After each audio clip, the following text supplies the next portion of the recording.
I'm Brenda Foster, 30, standing in an Austin restaurant, my heart slamming against my ribs.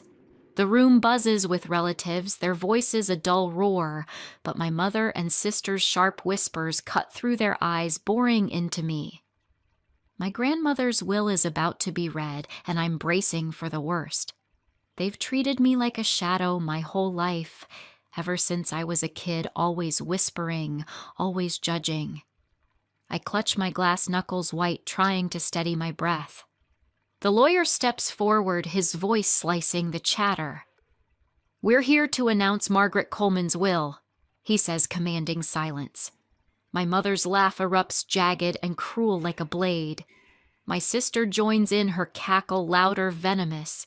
"You inherit anything, get real," she hisses, jabbing a finger at me across the table.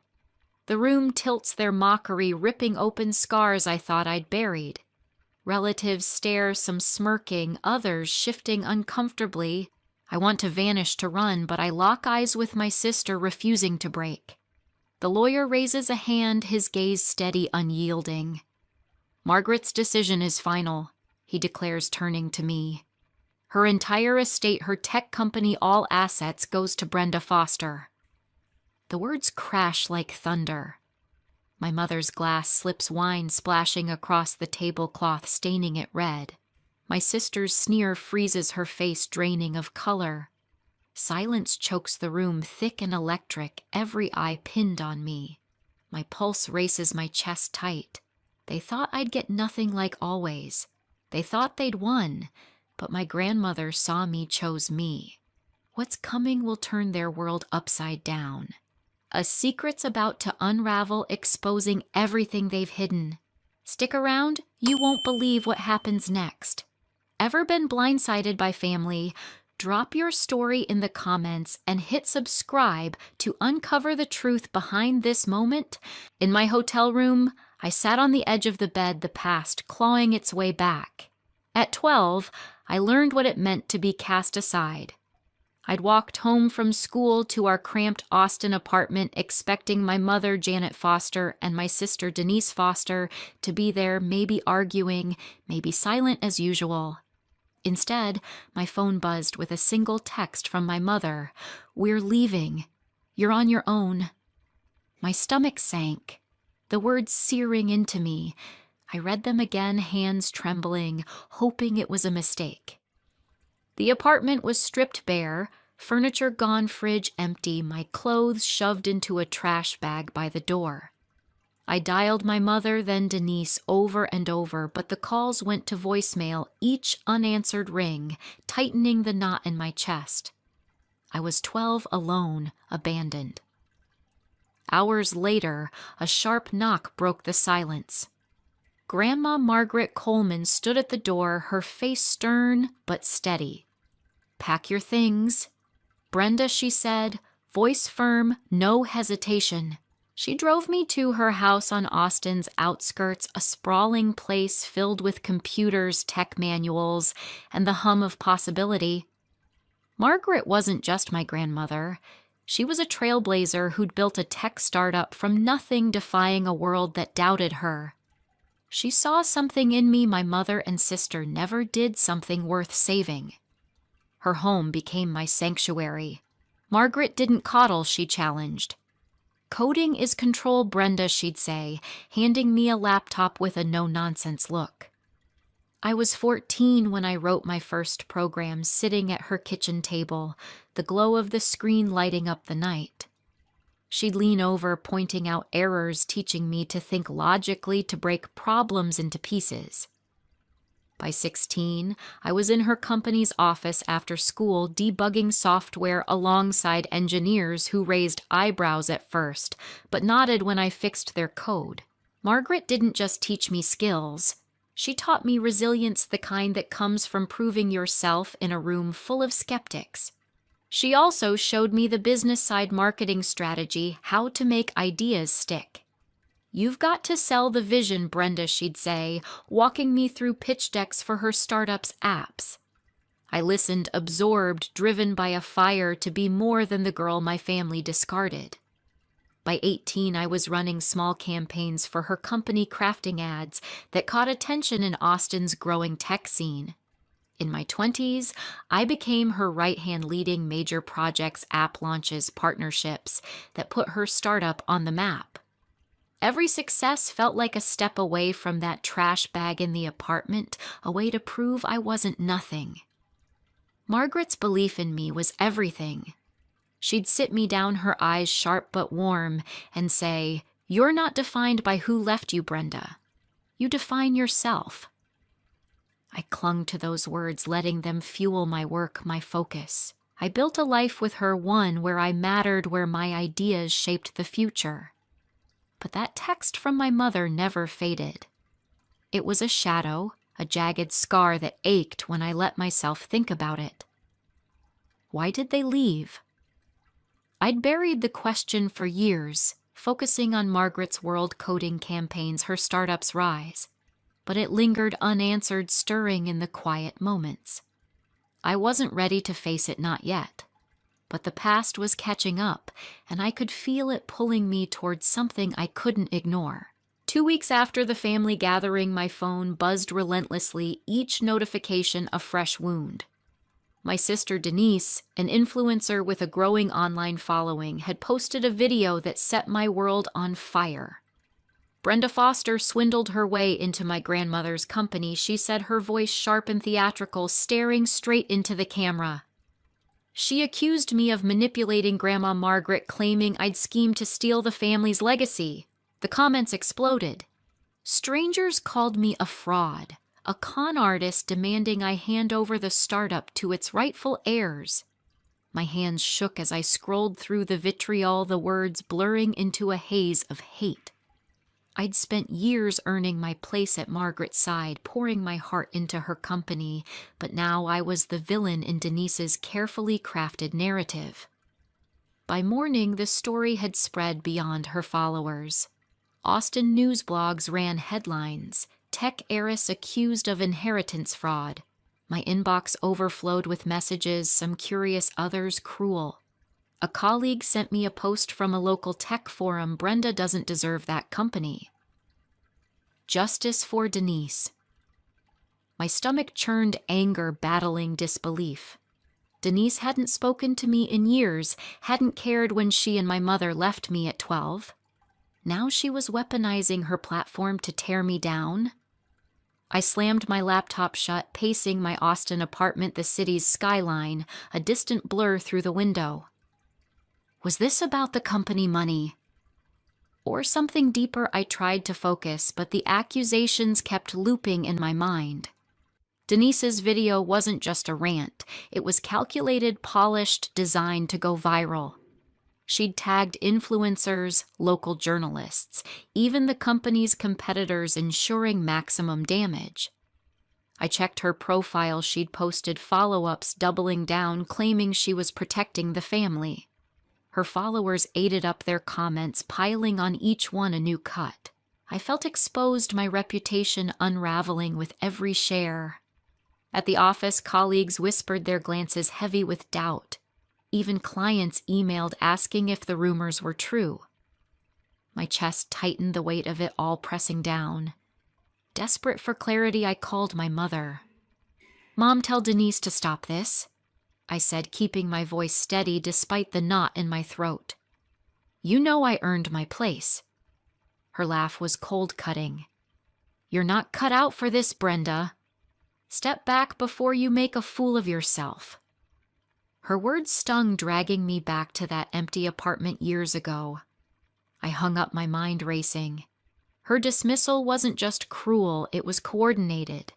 She and Denise were working together, their attack too precise to be random. I sat at my desk, staring at Denise's video, her smug expression burned into my screen. This wasn't just about the company, it felt personal, like they were settling a score. But why now? I thought of Grandma Margaret, her sharp warnings about trust and family. She'd always been cautious around my mother and sister, dropping hints I hadn't fully grasped. Had she known something I needed answers, someone who'd seen behind the curtain? My fingers scrolled through my contacts, landing on Mrs. Patricia Lane Margaret's former housekeeper. She'd been with my grandmother for years, always quiet but observant, catching details others missed. If anyone knew what my mother and sister were hiding, it was her. I typed a message to Mrs. Lane, asking to meet soon. My gut told me their lies ran deeper than I'd imagined, and I was determined to uncover the truth they were so desperate to bury. 3 weeks after the family gathering, I was still reeling from Denise's online attack when a new storm hit. My phone buzzed with an email from Stephen Grant, Grandma Margaret's lawyer, summoning me to his office in downtown Austin. I arrived nerves on edge to find my mother, Janet, and my sister, Denise, already there, sitting across from Stephen's polished desk. Their faces were smug, like they'd already won something. My stomach twisted, sensing trouble. Stephen's expression was unreadable, his voice clipped as he began. "Janet and Denise have requested a meeting about Margaret's company," he said, glancing at me briefly. Janet leaned forward, her tone sharp. "We're here to take over the startup, Stephen. Brenda's not fit to run it." Denise nodded, her eyes glinting with confidence. "I have the followers, the connections. I can make the company a brand," she said, tossing her hair. I stared, disbelief washing over me. They hadn't cared about Margaret's work for years, never visited her office, never asked about her vision. Now they wanted to claim it. My hands clenched, nails digging into my palms. I'd built my life around that company, from coding at 16 to leading its biggest campaigns. Stephen raised a hand, cutting through their pitch. "Margaret's will is clear," he said, his voice firm. "Brenda inherits full control. No changes can be made." Janet's face reddened, her jaw tight. "This is absurd," she snapped. "She's not even family in the real sense," Denise chimed in, her voice rising. "I'd do better than her. She's just riding Margaret's coattails." Stephen didn't flinch. "The decision is final," he said, sliding a copy of the will across the desk. "Margaret named Brenda for a reason." Their eyes burned into me, but I held my ground, my heart pounding.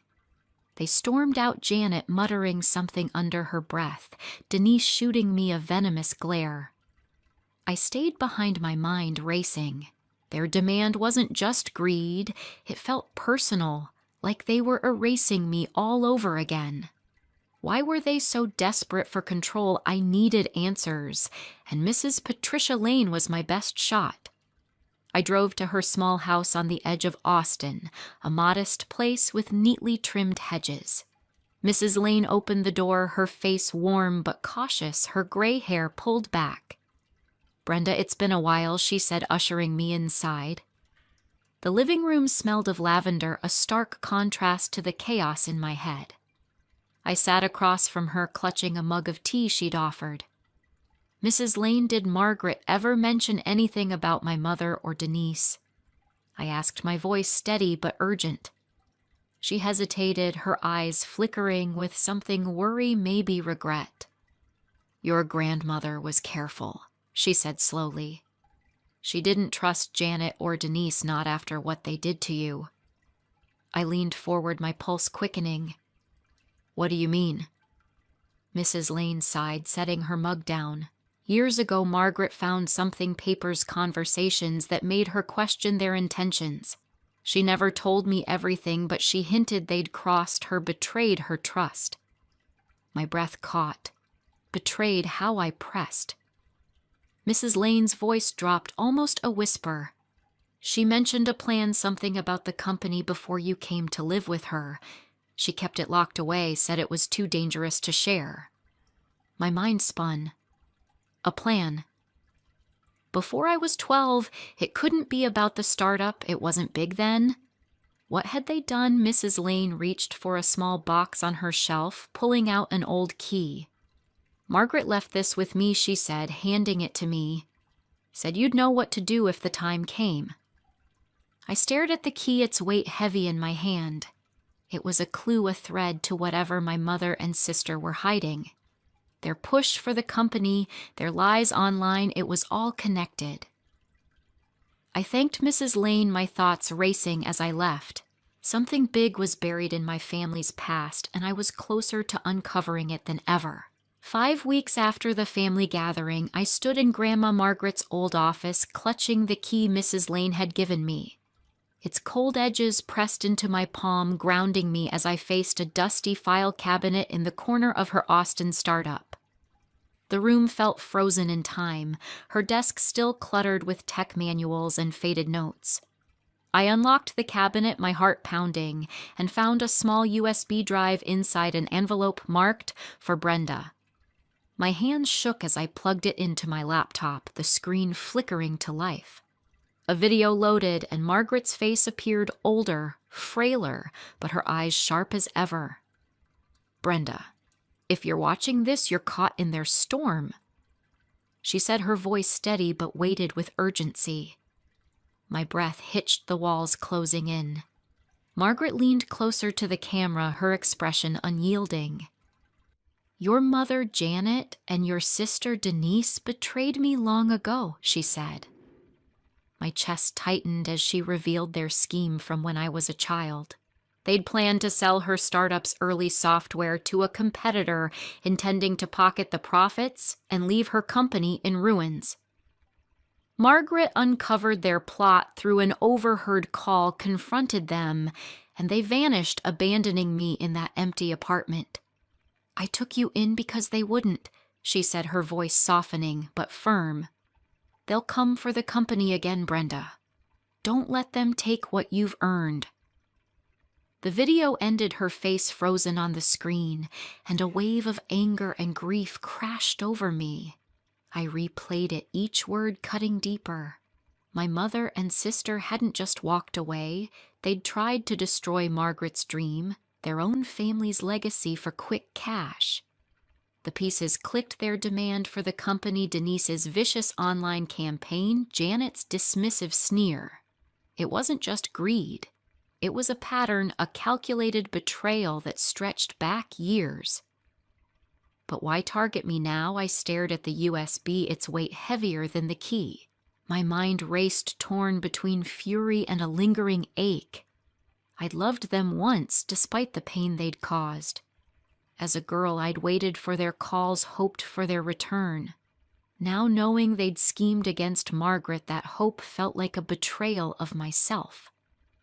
The office was silent, save for the faint hum of servers. I sat at Margaret's desk, her words echoing.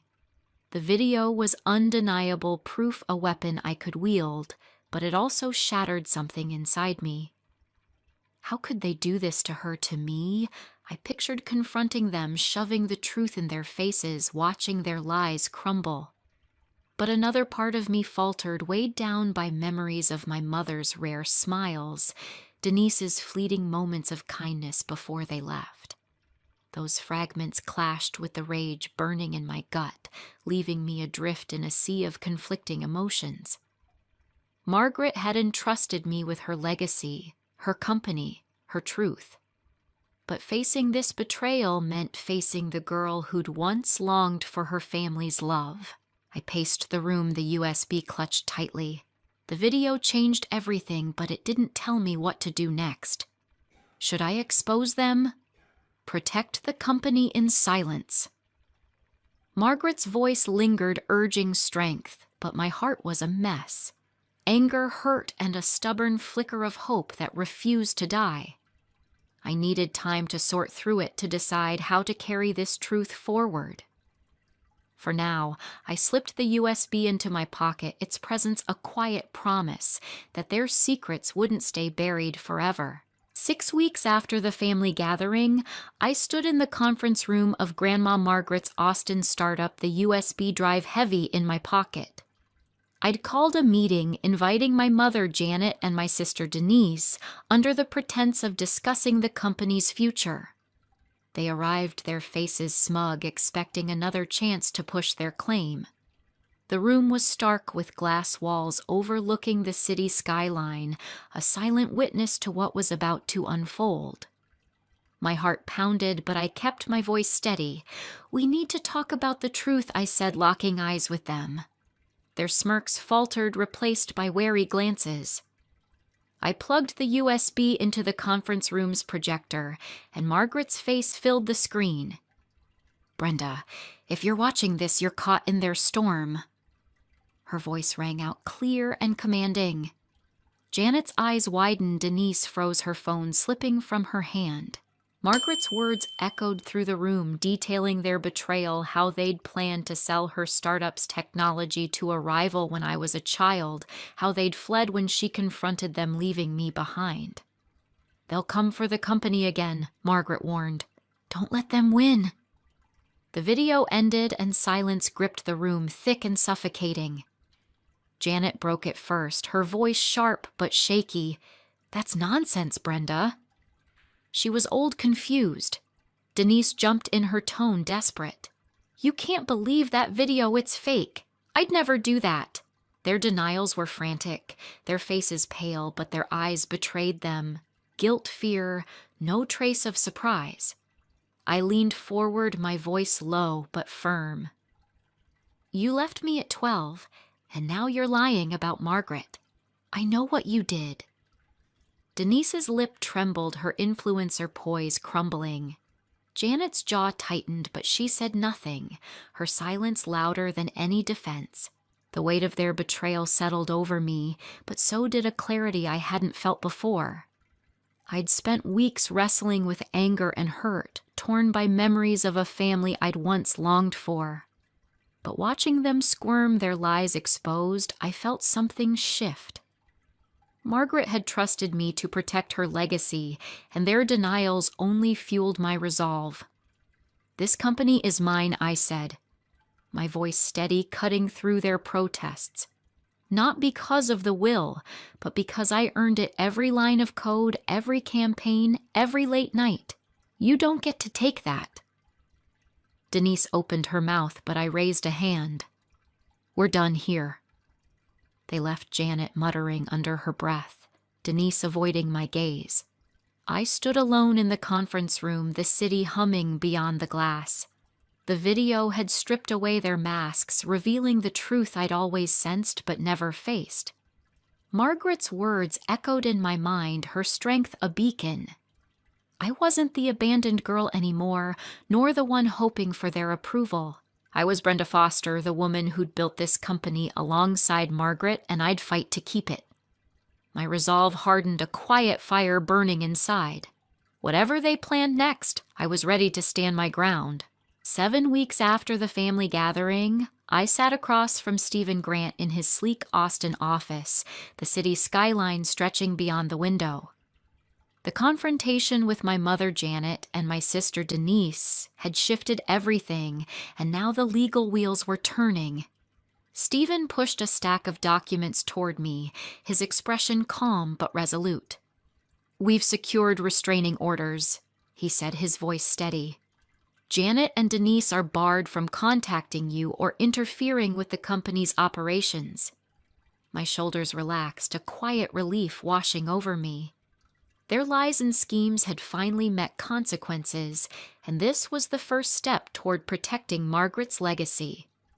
The orders were airtight. Janet and Denise were prohibited from entering the startup's premises, contacting its employees, or engaging in any actions that could disrupt its work.